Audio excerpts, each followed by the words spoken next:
ఆయన ఇచ్చినటువంటి జ్ఞానం మీద కూడా విశ్వాసం వస్తుంది. అప్పుడు ఆ మార్గాన్ని మనం అనుసరించడానికి అవకాశం ఉంటుంది అన్నమాట. సో అందువల్ల మనం ఏంటి అంటే ఆ యొక్క ధర్మాన్ని ఎప్పుడైతే అనుసరిస్తామో, ఇప్పుడు భగవంతుడు ప్రేమ స్వరూపుడు, ప్రేమతత్వం అయింది. ఆ ప్రేమతత్వాన్ని వ్యక్తుల్లో మనం ఇప్పుడు చూడట్లేదు. ఇప్పుడంతా కూడా ఎట్లా ఉందంటే వాతావరణం మనుషుల మధ్యలో ఎందుకు పాదచారుల నుంచి అంతరిక్షం దాకా టెక్నాలజీ పెరిగిపోయినా మనుషుల్లో తృప్తి లేని జీవితాలు గడుపుతున్నారు. ఎవరు హ్యాపీగా లేరు. కారణం ఏంటి అంటే వ్యక్తుల మధ్యలో ఏంటి అంటే ప్రేమ లేదు.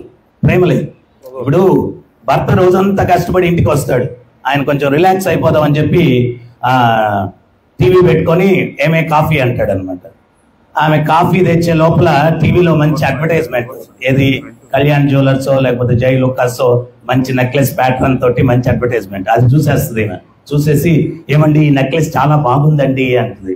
వీడికి అప్పుడే వెలక్కాయ గొంతులో పడుతుంది అనమాట, ఏదో ప్రపోజల్ వచ్చేస్తుందిరా నాయన అని చెప్పి అవునువే అంటాడు. అప్పుడు అది నాకు కావాలండి అంటది. మొన్నే కదే కొనిచ్చానంటాడు. లేదే మొన్నే అంటే ఇప్పుడు కొత్త మోడల్ కదండి అంటది. వీడు అట్లా అనే కొంది కప్పు కాఫీ వెనక్కి వెళ్ళిపోతూ ఉంటుంది అనమాట. అప్పుడు వీడు అనుకుంటాడు ఇప్పుడు గొంతు తడవాలంటే ఏదో కమిట్మెంట్ అవ్వాలా, లేకపోతే గొంతు కూడా తడవదని చెప్పి చూస్తాను లేవే అంటాడు. యాక్చువల్గా రిలాక్స్ అవడానికి పెట్టాడు. పాపం ఏమైంది పాపం రిజల్ట్. సో అప్పుడు వాడికి ఏం అర్థం అవుతుంది, నా మీద ఏం ఇంట్రెస్ట్ లేదు, నెక్లెస్ మీద ఇంట్రెస్ట్ ఉంది, కాఫీ కప్పు కూడా ఇవ్వట్లేదు. ఇట్లాగే భర్త ఆ రకంగానే, భార్య ఆ రకంగానే అందరూ వ్యక్తుల మధ్యలో వ్యాపారాలు జరుగుతున్నాయి. నిజమైనటువంటి ప్రేమ, ఆప్యాయతలు, అనురాగాలు లేవన్నమాట. వీటికి కారణం ఏంటి అంటే ప్రేమ అనే దానికి నిర్వచనమే ఏం చెప్తారు ఆచార్యులు, శాస్త్రాలు అంటే ప్రతిఫలాన్ని ఆశించకుండా సేవించేటువంటి దాన్ని ప్రేమ అని చెప్తారనమాట. ఆ ప్రేమ ఉదాహరణకి భగవంతుడి ప్రేమ ఎట్లుంటుందో చెప్తాను నేను. ఒక వ్యక్తి ఏకాదశి పర్వదినాన ఉపవాసం చేశాడంట. ద్వాదశి రోజు ఎవరికైనా భోజనం పెడితే పుణ్యం వస్తుంది అంటారు. ఉపవాసం చేసిన మరుసటి రోజు ఆ రోజు ఒకరిని పిలిచి భోజనం పెట్టాడంట. పెట్టి తిన్న తర్వాత భగవంతుని గురించి 2 ముక్కలు చెప్పాయా, ఈరోజు ద్వాదశి కదా, కడుపు నిండా భోజనం పెట్టాను కదా అన్నాడంట. వాడన్నాడంట నేను అసలు నాస్తికుడిని, భగవంతుడిని నమ్మను అన్నాడంట. ఏదో పుణ్యం వస్తుందని చెప్పి ద్వాదశి రోజు నీకు ఇంటికి పిలిచి భోజనం పెడితే నాస్తికుడు అంటావు ఏంటి అని చెప్పంటే నేను దేవుడిని నమ్మనేం లేదు పో అని చెప్పి వెళ్ళిపోయాడు అంటాడు. వీడికి నిద్ర పట్టలేదంట. ఏదో పుణ్యం సంపాదిస్తామని చెప్పి ఒక భక్తుడేమో అనుకుని వాడికి భోజనం పెడితే వాడు దేవుడిని నమ్మడంట, దుర్మార్గుడు అని చెప్పి రోజంతా నిద్ర పట్టలేదంట. కొంచెం అర్ధరాత్రి అయిన తర్వాత నిద్ర పట్టింది. స్వప్నంలోకి భగవంతుడు వచ్చి ఒక్క నాస్తికుడికి భోజనం పెట్టిన దానికే ఇంత కలత చెందుతున్నావు, ఈ భౌతిక జగత్తులో ఉండే వాళ్ళందరూ నన్ను నమ్మేవాళ్ళు చాలా తక్కువ %, 99% నాస్తికులే, వాళ్ళందరికీ భోజనం పెడుతున్నా నేను ఎట్లా ఫీల్ అవ్వాలని భగవంతుడు స్వప్నంలోకి వచ్చి చెప్పాడంట. సో ఈ రకంగా మరి మనం ఆయన్ని ఉన్నామని కూడా గుర్తించట్లేదు. మనకేమన్నా గాలి పీల్చడానికి ఆపేస్తున్నాడా, వెలుతురు ఆపేస్తున్నాడా, లేకపోతే తినడానికి తిండి ఆపేస్తున్నాడా? అది నిజమైనటువంటి ప్రేమ. ఆ యొక్క ప్రేమ వ్యక్తుల్లో ఎప్పుడు వస్తుంది అంటే ఆ ప్రేమ తత్వాన్ని మనం అలవర్చుకున్నప్పుడు, ప్రేమ భగవంతుడు ఇచ్చినటువంటి ఆ జ్ఞానాన్ని మన జీవితంలోకి తీసుకున్నప్పుడు ఆ ప్రేమతత్వం మనలో వస్తుందన్నమాట. భారతదేశంలో విజయానికి రహస్యం ఏంటి అంటే ఒక చిన్న ఉదాహరణ ఇస్తాను మీకు. ఒకసారి ఒక ఇల్లాలు ఇంట్లో నుంచి బయటకు వచ్చిందంట. బయటకు వస్తే 3 వ్యక్తులు కూర్చొని ఉన్నారంట. ఎవరు మీరు అని అడిగింది. ఒక ఆయన చెప్పాడు నేను ప్రేమ స్వరూపం అన్నాడు. ఇంకొక ఆయన చెప్పాడు నేను సంపద స్వరూపం అన్నాడు. ఇంకొక ఆయన చెప్పాడు నేను విజయ స్వరూపం అన్నాడు. అప్పుడు ఆమె అనింది మీరు భోజనం చేసినట్లేరు, ఇంట్లోకి వస్తే భోజనం పెడతాననింది. వాళ్ళు అన్నారు యజమాని లేడు కదమ్మా, యజమాని వచ్చినప్పుడు పిలవండి వస్తాము అని చెప్పారు. సరేనని చెప్పి యజమాని వచ్చిన తర్వాత భోజనం పెట్టిన తర్వాత చెప్పింది మన ఇంటి ముందు 3 స్వరూపాలు కూర్చొని ఉన్నారు, ఒకరు ప్రేమ స్వరూపం, సంపద స్వరూపం, విజయ స్వరూపం, ఎవరిని పిలుస్తాం ఇంట్లోకి అని. ఆ యజమాని మన టైపు ఏమే సంపద స్వరూపాన్ని పిలవే అన్నాడు. అప్పుడు ఆమెనింది సంపద ఉండి విజయం లేకపోతే ఉపయోగం ఏముందండి అనింది. విజయాన్ని పిలుద్దాం అనింది. వాళ్ళిద్దరికి ఒక కుమార్తె ఉంది. ఆ కుమార్తె ఏమనిందంటే సంపద విజయం ఉండి ప్రేమ లేకపోతే జీవితాలు నిరర్థకం, ప్రేమ స్వరూపాన్ని పిలవండి అనింది. అప్పుడు ఈమె దానికి అంగీకరించి బయటకు వెళ్ళి అయ్యా ప్రేమ స్వరూపమా ఇంట్లోకి రా అని పిలిస్తే ఆయన లేచి వస్తూ ఉంటే సంపద స్వరూపం, విజయ స్వరూపం వీళ్ళు కూడా లేచి వెనకాల అనుసరిస్తూ ఉంటే అప్పుడు ఈమె అనింది అయ్యా నేను పిలిచింది ప్రేమ స్వరూపాన్ని, సంపద స్వరూపాన్ని, విజయ స్వరూపాన్ని పిలవలేదు అంటే వాళ్ళు ఏమన్నారంటే అమ్మ క్షమించాలా, ప్రేమ ఎక్కడుంటే అక్కడ సంపద విజయం మేము అనుసరిస్తాము, ప్రేమ నుంచి మమ్మల్ని విడదీయలేరు అని చెప్పి వాళ్ళు లోపలికి వచ్చారన్నమాట. సో భరత భూమిలో ఇంతకు ముందు వ్యక్తుల మధ్యలో ఆ భగవంతుడు ప్రేమ స్వరూపుడు ఆయన ఇచ్చినటువంటి గీతా జ్ఞానాన్ని ప్రతి ఒక్కరూ కూడా అనుసరించడం వల్ల ఈ యొక్క ప్రేమతత్వం అన్నటువంటిది వ్యక్తుల మధ్యలో ఉండింది. ఎంత డబ్బున్నా ఎంత ఇది లేకపోయినా నేను ఒక్కోసారి ఈ యొక్క అనాథాశ్రమాలకి తర్వాత ఓల్డ్ ఏజ్ హోములు కూడా ప్రవచనాలు ఇవ్వడానికి వెళ్తాను. ఆ తల్లులు చెప్తారు, మేము ఆస్తులు అన్ని సంపాదించి ఇచ్చాం పిల్లలకి, కానీ మమ్మల్ని చూసుకోవట్లేదు. వాళ్ళు భోజనం పెట్టకపోయినా పర్వాలేదు స్వామి, ఇంటికి వచ్చినప్పుడు అమ్మా తిన్నావా అని ప్రేమగా ఒక మాట అడిగితే చాలు, మాకు అది కూడా మాకు లభించట్లేదు అని చెప్పి అంటారు. సో సంపూర్ణమైనటువంటి జీవితాలు గడపాల వ్యక్తులు అంటే వాళ్ళ మధ్యలో ప్రేమ అనేది ఉండాలా. ఆ ప్రేమ అనేది వ్యక్తుల్లో కలగాల అంటే ఆ ప్రేమ స్వరూపుడైన కృష్ణుణ్ణి మన జీవితాల్లో తీసుకోవాలా, ఆయన ఇచ్చినటువంటి జ్ఞానాన్ని కూడా తీసుకోవాలా. అప్పుడే ఈ యొక్క ప్రేమతత్వం అనేది మనలో మన జీవితాల్లోకి వచ్చి మనం సంతృప్తికరమైన జీవితాలను గడిపేదానికి అవకాశం ఉందన్నమాట. సో ఈరోజు జగన్నాథుని యొక్క రథయాత్ర, నేను ఎక్కువ సమయం ఇప్పుడు తీసుకోను, ఒక 2 విషయాలు చెప్పి ముగిచ్చేస్తాను. మీరు సాయంత్రం రథయాత్ర అంతా అయిన తర్వాత మన సూర్యకళా మందిరంలో అక్కడ మనం మళ్ళా కలుద్దాం. అక్కడ మిమ్మల్ని ఎక్కువసేపు అక్కడ పట్టుకుంటాను నేను. సో ఇక్కడ ముఖ్యంగా రథయాత్ర ఏంటి అంటే బృందావనంలో గోపికలు గోపాలులు వీళ్ళందరూ కూడా కృష్ణుడు కురుక్షేత్రానికి వచ్చాడని తెలిసిందంట. మరి కురుక్షేత్రానికి ఎందుకు వచ్చాడు అంటే సూర్యగ్రహణం, కురుక్షేత్ర యుద్ధం అయిన తర్వాత సూర్యగ్రహణం తర్వాత అక్కడ ఏందో క్రతువు చేయడానికి కృష్ణుడు బలరాముడు తాతగారైన ఉగ్రసేన మహారాజు అందరు వచ్చారంట. ఈ విషయం బృందావన వాసులకు తెలిసి ద్వారకు వెళ్లి కృష్ణుని చూడడం అంటే చాలా దూరము, అందుకని చెప్పి మనం ఈ యొక్క కురుక్షేత్రానికి వెళ్ళి చూద్దామని చెప్పి బయలుదేరి వెళ్ళారనమాట. వెళ్తే నంద మహారాజును పంపించారు, కృష్ణుని బృందావనానికి పిలవండి అని చెప్పి. ఆయన వెళ్ళి కృష్ణుడిని చూసిన తక్షణమే ఆయన ఎందుకు వచ్చాడో మర్చిపోయి రోజంతా కృష్ణుడితో కాలక్షేపం చేసి రాత్రి పడుకోబోయేటప్పుడు గుర్తొచ్చేది, కృష్ణ నిన్ను బృందావనానికి పిలుచుకెళ్ళడానికి నేను వచ్చాను అంటే కృష్ణుడు అనేవాడు, చీకటి పడిపోయింది కదా నాన్నగారు రేపు వెళ్దాం అనేవాడు.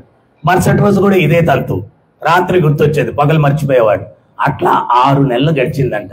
ఆ 6 నెలలు గడిచిన తర్వాత ఈ గోపాలురు గోపికలు విరహంతో, నందబాబా మీ వల్ల కృష్ణుణ్ణి బృందావనానికి తీసుకొచ్చేది మీ వల్ల కాదు, మేమే వెళ్ళి తీసుకొస్తామని చెప్పి 3 రథాలు సిద్ధం చేసి బలవంతంగా కృష్ణుణ్ణి బలదేవుణ్ణి సుభద్రని తాళ్లతో కట్టి మరీ లాక్కొని వచ్చి ఆ రథాల మీద కూర్చోబెట్టి, ఈ కృష్ణుడు చమత్కారి కదా ఏదన్నా తప్పించేసుకుంటాడని ఆ రథాలకి తాళ్లతో కట్టేశారంట. ఎందువల్లంటే కృష్ణుడు ఎంత చమత్కారి అంటే యశోదమ్మ దగ్గరికి వచ్చి గోపికలందరూ ఫిర్యాదునిస్తే యశోదమ్మ చెప్పిందంట. అంటే ఒక్కోసారి వెన్న తినేసి వచ్చి మూతి కూడా తుడుచుకునేది మర్చిపోయేవాడంట. ఆ మూతికి వెన్నట్టే పెట్టుకుని అమ్మ వెనకాల దాక్కునేవాడంట. ఆ గోపికలు వచ్చి చూడు మా ఇంట్లో వెన్నే, అది మూతికంతా ఉంది చూడు అంటే అప్పుడు కృష్ణుడు అమాయకంగా, అమ్మా వీళ్ళు నా మీద ఎంత కక్ష పట్టుకున్నారంటే నా 2 చేతులు విరిచి పట్టుకొని వాళ్ళ ఇంట్లో వెన్న నా మూతికి పూసేసి అది తుడుచుకునే అవకాశం కూడా నాకు ఇవ్వకుండా తరుముకుంటూ నీ దగ్గరికి వచ్చి దోషిగా నిలబెట్టారే, నిజంగా నేను ఈ పాపము నాకు తెలియదే అనేవాడు. అప్పుడు యశోదమ్మ అనేదంట, వాడి ముఖం చూస్తే ముద్దు పెట్టుకోవాల్సింది పోనిచ్చి కొండెములు చెప్తారా, రెడ్ హ్యాండెడ్ గా పట్టుకుంటే శిక్షిస్తాం కానీ ఇటువంటి కళ్ళబొల్లి కథలు చెప్తే నేను ఒప్పుకొని పొండి అనేదంట. అప్పుడు గోపిక వలబట్టి కృష్ణుడిని పట్టేసి గోనె సంచిలో బంధించి తీసుకొని వచ్చిందంట. ఆ గోనె సంచి తెరిచి రెడ్ హ్యాండెడ్ గా పట్టుకుంటే శిక్షిస్తానన్నావు కదా, తీసుకొచ్చాను చూడమ్మా యశోదమ్మ అని గోనె సంచి విప్పితే కృష్ణుడు లేడంట, ఆ గోపిక కుమారుడు ఉన్నాడంట. అమ్మా అన్నాడు, ఒరే నువ్వు ఎప్పుడు వచ్చావురా, నువ్వు నన్నే కదే పట్టుకున్నావు, నిన్నెక్కడరా పట్టుకుంది, కృష్ణుడి కదరా నేను పట్టుకుంది అంటే, లేదమ్మా నువ్వు నన్నే పట్టుకున్నావు అన్న. అప్పుడు యశోదమ్మ చమత్కారంగా మీ కుమారుని దండించాలా నా కుమారుని దండించాలా అంటుందంట. అప్పుడు ఈమెకేం అర్థం కాక ఏం మాయో ఇది, నేను పట్టుకున్నదైతే కృష్ణుడినే పట్టుకున్నానని చెప్పి మళ్ళీ ఆ సంచి సంకలో ఎత్తుకొని పోతూ ఉంటే పొట్ట గీరాడంట. మళ్ళా సంచి ఇంకెందుకు సంచి అని చెప్పి ఆమె ఆ షాక్ లో నుంచి తేరుకొని ఆ సంచి విప్పితే మళ్ళీ కృష్ణుడు బయటకు వచ్చాడంట. మళ్ళా నువ్వు వచ్చావా అంటే నన్నే కదా పట్టుకున్నావు నువ్వు అన్నాడు. మరి ఇందాక నా కుమారులా కనిపించవే అంటే అప్పుడు కృష్ణ అంటాడంట, పంతానికి పోయి పట్టుకున్నావు, ఈసారి మీ కుమారుడిలా కనిపించాను, ఇంకోసారి పట్టుకుంటే మీ ఆయనలా కనిపిస్తాను నేను అన్నాడు. సో ఇట్లాగా చమత్కారాలు చేసేటువంటి ఆ యొక్క కృష్ణుడు ఎక్కడ తప్పించుకుంటాడో అని ఈ గోపాలురు గోపికలు రథాల మీద కూర్చోబెట్టి తాళతో కట్టేసి వారిని ఆ రథాలని ఈడ్చుకుంటూ బృందావనానికి కురుక్షేత్రం నుంచి తీసుకుని వస్తారంట. పూరిలో జగన్నాథుడు ఉన్నటువంటి మందిరం కురుక్షేత్రము, గుండీచా మందిరం అని చెప్పి ఉంటుంది, అది వచ్చి బృందావనం అన్నమాట. ఈ రథయాత్ర అంతా కూడా ఆ యొక్క పూరిలో ఉన్నటువంటి కురుక్షేత్రంలో నుంచి బృందావనానికి గోపికలు గోపాలురు తీసుకొచ్చినటువంటి లీలలను పురస్కరించుకొని ఈ యొక్క రథయాత్ర మహోత్సవాన్ని జరుపుతారు. ఇప్పుడు ఆ జగన్నాథుడు సుభద్ర బలదేవుణ్ణి మీరందరూ కూడా లాక్కొని వెళ్తారు. మీరు గోపికలు గోపాలురు ఆ కృష్ణుణ్ణి ప్రేమతోటి వాళ్ళ యొక్క స్వధామమైనటువంటి బృందావనానికి తీసుకుని వెళ్తూ ఉన్నారు. వారిని లాక్కుంటూ మీ హృదయాల్లోకి ఆ జగన్నాథుని తీసుకుని వెళ్ళడానికి ప్రయత్నం చేయండి. మరి వాళ్ళని తీసుకెళ్లేటప్పుడు ఎట్లా తీసుకుని వెళ్ళారంటే నామ సంకీర్తన. మీకు అందరికీ ఇప్పుడు ప్రసాదాలు ఏమైనా పెట్టారు వీళ్ళకి? ఇప్పుడు అక్కడ మీకు రథం తీసుకొని వెళ్ళిన తర్వాత అక్కడ ప్రసాదాలు ఉంటాయన్నమాట. ఆ ప్రసాదాలు తింటే వచ్చేటువంటి భావన ఏంటో ఒక చిన్న కథ చెప్పి మనం మొదలు పెట్టేస్తాం. ఒకసారి వైకుంఠానికి నారదముని వెళ్ళి లక్ష్మీదేవి ఉంటే స్తోత్రం చేశాడంట, లక్ష్మీ అష్టోత్తరం. ఆమె ప్రసన్నమైపోయి నీకేమన్నా వరం కావాలంటే కోరుకోవయ్యా అనిందంట. అమ్మ నాకేం వరం వద్దు, మేము భక్తులము, మేము కోరుకునేదంతా ప్రసాద ప్రియులం, మేము భగవంతుడి ప్రసాదం కొంచెం పెట్టించండి అమ్మా అన్నాడంట. అంటే హే నారద, నిన్నే స్వామి చెప్పాడు ప్రసాదాలు ఎవ్వరికి ఇవ్వద్దని, ఇప్పుడు ఎట్టయ్యా అని చెప్పంటే ఏమోనమ్మా నువ్వు వరం కావాలన్నావు, నేను అడిగాను, మరి నీ ఇష్టం అన్నాడంట. లక్ష్మీదేవి వెళ్ళి పాదసేవ చేస్తూ కొంచెం అసంతృప్తిగా ఉందంట. స్వామి వారు అడిగారంట, ఏమి దేవి అట్లా అసంతృప్తిగా ఉన్నావు అంటే అప్పుడు అమ్మవారు చెప్పిందంట, నారదమునికి మాట ఇచ్చాను వరం ఇస్తానని, ఆయన ప్రసాదం అడిగాడు, మీరేమో ఎవరికి ఇవ్వద్దన్నారు, మరి ఏం చేయాలో అర్థంగా కలత చెందాను అంటే అప్పుడు స్వామి విష్ణుమూర్తి అన్నాడంట, నేను చూడనప్పుడు తీసుకుని ఇచ్చే అన్నాడంట. అదెట్ట జరుగుద్ది అనిందంట. అంటే గరుత్మంతుడు నన్ను పిలుస్తాడు, నేను అటు తిరుగుతాను, అప్పుడు తీసేసుకో అన్నాడంట. అప్పుడు గరుత్మంతుడు స్వామి అన్నాడంట. హృదయంలో కూర్చొని ప్రేరణ ఆయన కదా కల్పిస్తాడు. ఏం గరుత్మంత అని తిరిగాడంట. ఈ ప్రసాదం ప్లేట్ తీసుకొని వెళ్ళిపోయి నారదుల వారికి ఇచ్చేసిందంట. నారదుల వారు శుభ్రంగా తిన్న తర్వాత ఆయన మహాభావావేశానికి గురి అయిపోయి ఆయన సంకీర్తన చేస్తూ నృత్యం చేస్తూ హరే కృష్ణ కృష్ణ కృష్ణ హరే హరే, హరే రామ రామ్ రామ్ హరే హరే. సౌండ్ వినిపించట్లేదమ్మా. హరే కృష్ణ కృష్ణ కృష్ణ హరే హరే, హరే రామ రామ్ రామ్ హరే హరే. హరే కృష్ణ కృష్ణ కృష్ణ హరే హరే, హరే రామ రామ్ హరే హరే. ఆయన తన్మయత్వంలో నృత్యం చేస్తూ వెళ్తూ ఉంటే అట్లా నృత్యం చేసుకుంటూ కైలాసానికి వెళ్ళిపోయాడంట. పరమశివుడు చూసి ప్రళయకాలంలో నేను చేసే నృత్యం కన్నా అద్భుతంగా చేస్తున్నాడు, ఏమైపోయింది నారదా నీకు అని చెప్పంటే ఈయన అసలు బాహ్యంలో లేడు, భావనలో ఉన్నాడు. సో పలకరించినా కానీ స్పందించట్లేదు, నృత్యం చేస్తూ నామం చేస్తూ ఉన్నాడు. చివరికి శివుడు వెళ్ళిపోయి గట్టిగా పట్టుకొని నారదా ఏమైంది నీకు అన్నాడు. అప్పుడు తేరుకొని వైకుంఠానికి వెళ్ళాను, స్వామివారి మహాప్రసాదం దొరికింది, అది తిన్న తర్వాత నామం చేస్తూ తన్మయత్వంలో ఇట్లా వచ్చానన్నాడు. మరి నాకేమన్నా ఇచ్చావా అన్నాడంట. ఓ మీ గురించి మర్చిపోయాను అన్నాడు. ఏం దుర్మార్గం ఇది, ఏదన్నా కష్టమో నష్టమో ఆనందం అంతా కలిసి పంచుకుంటాం కదా, మరి ప్రసాదం కలిసి పంచుకునేది మర్చిపోయావా నువ్వు అని చెప్పి ఆయన ఏ చేత్తో భోంచేసావు అన్నాడంట. ఈ చేత్తో అన్నాడంట. చెయ్యిటి అన్నాడంట. ఆ చెయ్యి పరిశీలనతో చూస్తే గోట్లో ఒక మెతుకుందంట. అది తీసుకొని శివుడి నోట్లో వేసుకున్నాడంట. అది వేసుకున్న తక్షణం ఈయన నామం చేస్తూ నృత్యం చేస్తూ హరే కృష్ణ కృష్ణ కృష్ణ హరే హరే, హరే రామ రామ్ హరే హరే.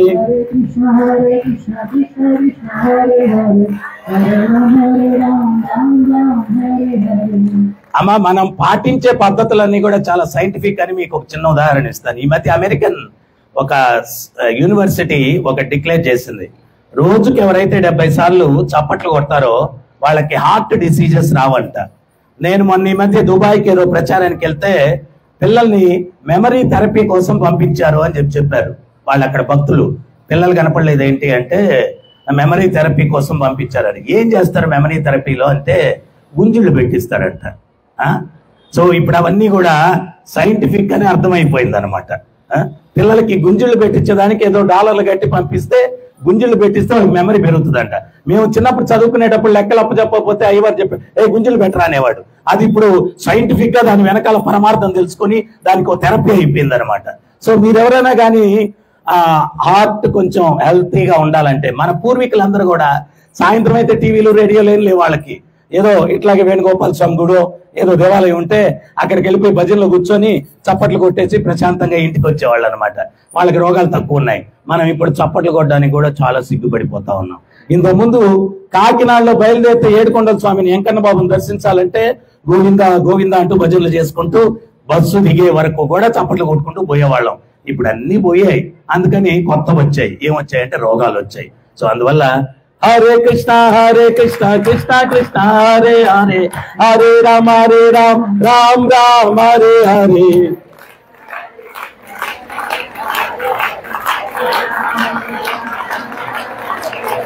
హరే కృష్ణ కృష్ణ కృష్ణ హరే హరే హరే రామ రామ హరే హరే.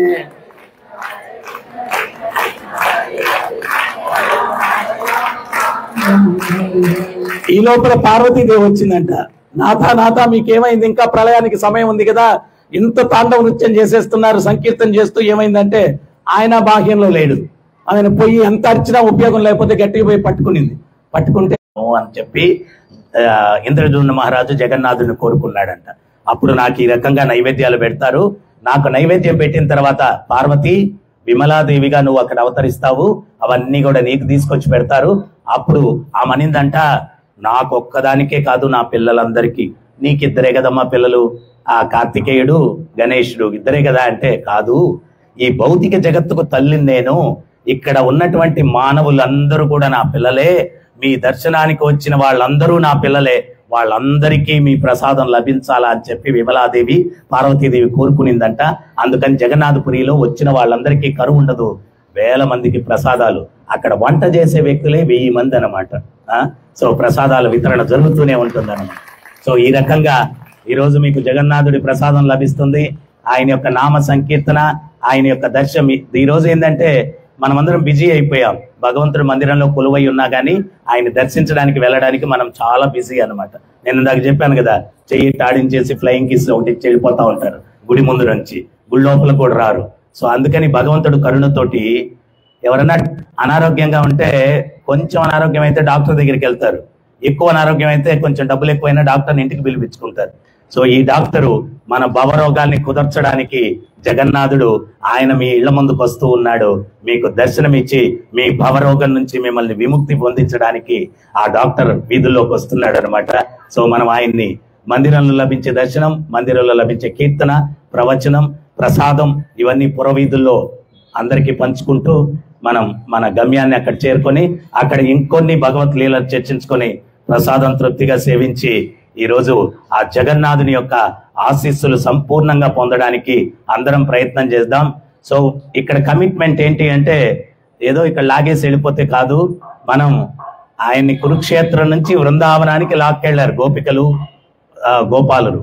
సో ఇక్కడ ఎవరైతే మొదలు పెడతారో, సూర్యకళా మందిరం వచ్చి బృందావనం, ఇది వచ్చి కురుక్షేత్రం. సో మధ్యలో వదిలేకూడదు ఆయన్ని. అందరూ ఆయన బృందావనానికి తీసుకెళ్లే వరకు రథాన్ని లాగుతూ కీర్తన చేసుకుంటూ, వర్షం వచ్చేటట్టుంది అయినా పర్లేదు, ఏం మొలకలేని రావు తడిచిపోతే, ఆయన దర్శనంలో ఆ కీర్తనలో ఆనందంగా మనం వెళ్దాము. అందరు కూడా పాల్గొంటారా?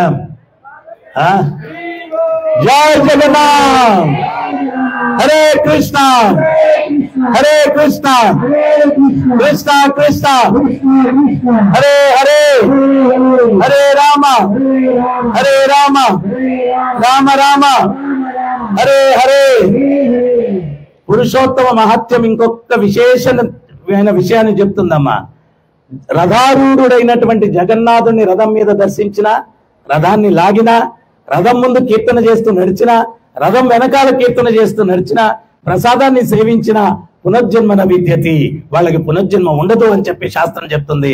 ఈ యొక్క భాగ్యాన్ని కాకినాడ వాసులందరూ కూడా పొంది తరించమని కోరుతూ ఉన్నారు. హరే కృష్ణ.